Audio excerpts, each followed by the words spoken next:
Hello tout le monde, aujourd'hui on se retrouve pour une nouvelle vidéo. Comme vous l'avez vu dans le titre, je vais vous emmener aujourd'hui au temple Takahata Fudosan, qui est un temple bouddhiste qui est assez excentré du centre de Tokyo, mais qui est vraiment méconnu des touristes. Je ne l'ai jamais vu dans une vidéo en France, et même à l'étranger, j'ai pas vraiment vu de vidéo hyper intéressante là-dessus. Donc c'est parti, je vous emmène là-bas, on y va.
Et bien nous voilà sortis de la gare, direction le Takahata Fudosan. Alors dans cette rue, vous retrouverez plein de petits commerces. J'ai notamment pu discuter avec une grand-mère qui était adorable et qui vendait du miel et des fruits. Alors veuillez excuser mon japonais un petit peu bancal et je vous résume la discussion juste après. 今年の桜です。これは蜂蜜蜂蜜です。桜から取った蜂蜜。はい。みんなそうなの。レモンから取った蜂蜜。はい。これは日野の日野じゃなくて稲城なの。はい。読売ランド知ってます？遊園地なんだけど、そこの南側で、この山の向こうは遊園地なんです。そのこちら側が広い畑があって、そこで取ってます。Alors en résumé, donc de ce que j'ai compris, le miel est produit à Inagi, donc c'est à 30 minutes de la boutique. Et il a été récolté avec le club d'apiculture visible sur la photo dans une montagne au sud d'Inagi. Ensuite, avant d'aller au temple, je voulais visiter les petites rues environnantes et je suis allé manger dans un petit restaurant indien du quartier. Il proposait plein de sortes de curry et un des deux que j'avais pris était assez relevé. Même si j'aime bien ça, j'ai été un petit peu surpris. Et donc en tout, j'en ai eu pour 1300 yens. Et franchement, c'était vraiment délicieux. Donc franchement, je vous le recommande. Donc maintenant, direction le temple.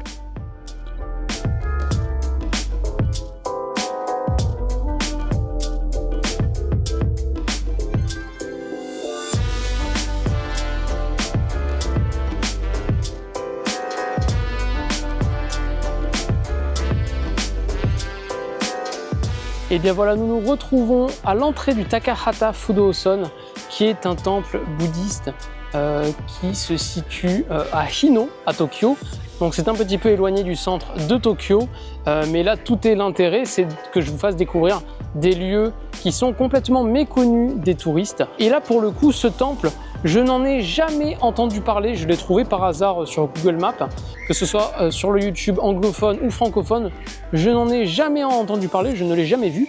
Et pourtant, donc, comme vous le voyez derrière moi, il y a la carte de tous les bâtiments qu'il y a à voir au sein de ce temple, donc il y en a quand même beaucoup. C'est pour ça que je trouve ça quand même étonnant que personne n'en ait jamais parlé, étant donné que ça a l'air quand même d'être quelque chose de très très beau. Et c'est vraiment un temple qui est très très ancré dans la culture locale à Hino. Je vais vous raconter un petit peu l'histoire de ce temple. Donc ce temple, il a été fondé au 9e siècle pendant l'ère Heian. Et donc selon la tradition, il aurait été établi par Kobo Daishi, qui est le fondateur du bouddhisme Shingon au Japon. Donc Shingon qui signifie parole de vérité.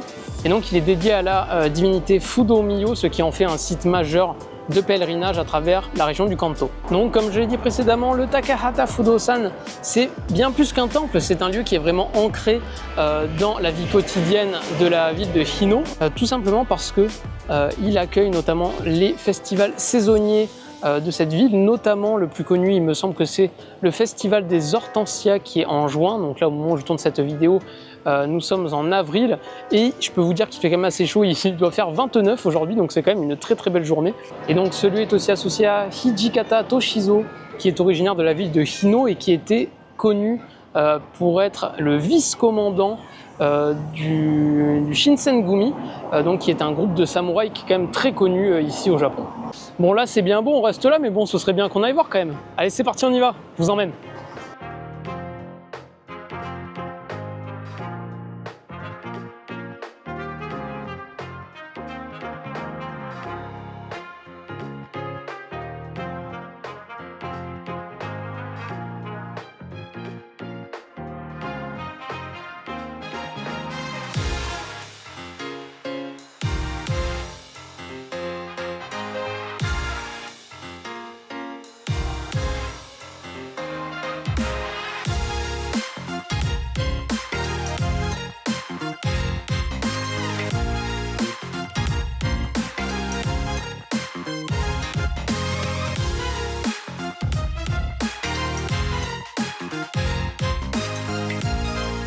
Donc le bâtiment que vous pouvez voir derrière moi, c'est sans doute le bâtiment le plus populaire du temple Takahata Fudo-san. Il s'agit de la pagode à 5 étages, donc comme vous pouvez le voir, elle est absolument magnifique. On ne peut pas trop la voir sur ce plan là, mais il y a une énorme flèche en bronze, il me semble, au sommet. Je vais vous mettre quelques petits plans, vous allez un petit peu mieux la voir comme ça. Et donc cette pagode a 5 étages, ce qui est un petit peu marrant, c'est qu'elle a 5 étages, mais elle a également mis 5 années complètes à être construite. Donc à savoir que cette pagode mesure en tout 40 mètres sans la flèche qui est à son sommet. Avec la flèche, elle mesure en tout 45 mètres. Ça ne se remarque peut-être pas à la vidéo, mais je peux vous assurer qu'elle est énorme.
Ah oui, donc comme vous pouvez le voir, en fait, sur la droite de ce panneau, donc nous avons tous les bâtiments liés au temple, et sur la partie gauche, ils ont proposé 3 petits parcours pour se balader dans la montagne et dans la nature.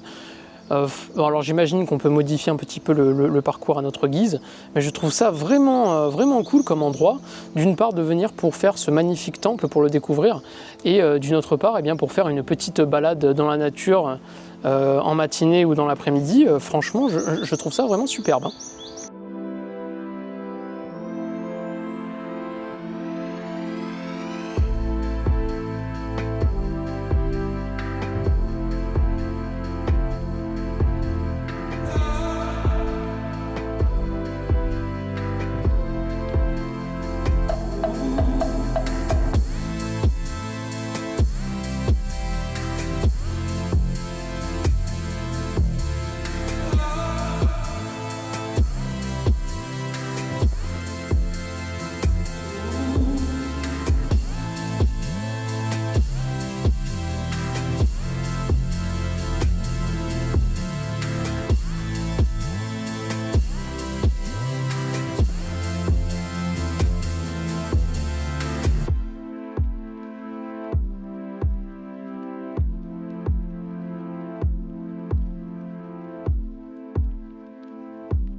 Alors juste dans le bâtiment derrière moi que vous avez pu voir, il y a la statue du Fudo Myo qui est la divinité du temple.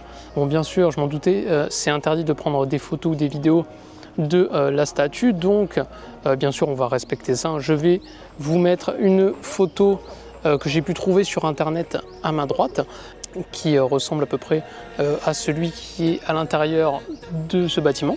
Alors le Fudo Myo, qui signifie littéralement le roi immuable de la sagesse, donc il fait partie des 5 grands Myo, mais il est considéré comme l'un des plus importants d'entre eux.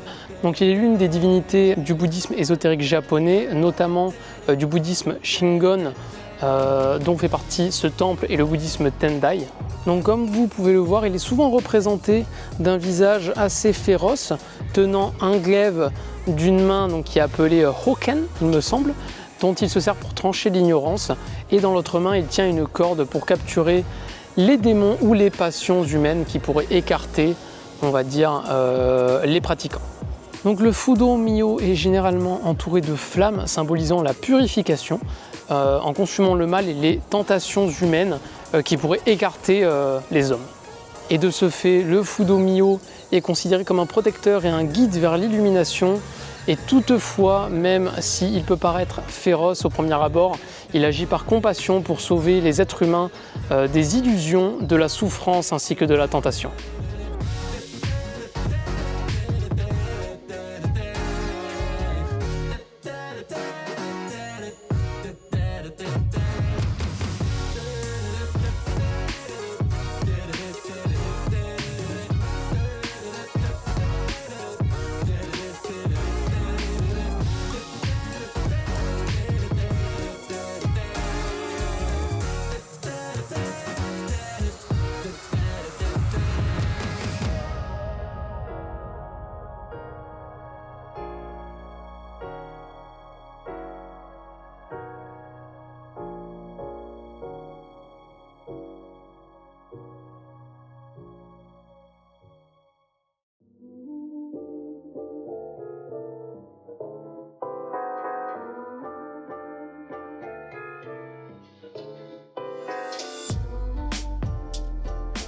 Bon, eh bien, je sais pas trop ce que vous en avez pensé de ce temple, mais moi, je le trouve vraiment incroyable et je suis bouche bée de n'en avoir jamais entendu parler, de n'avoir jamais vu une seule vidéo YouTube sur ce temple-là.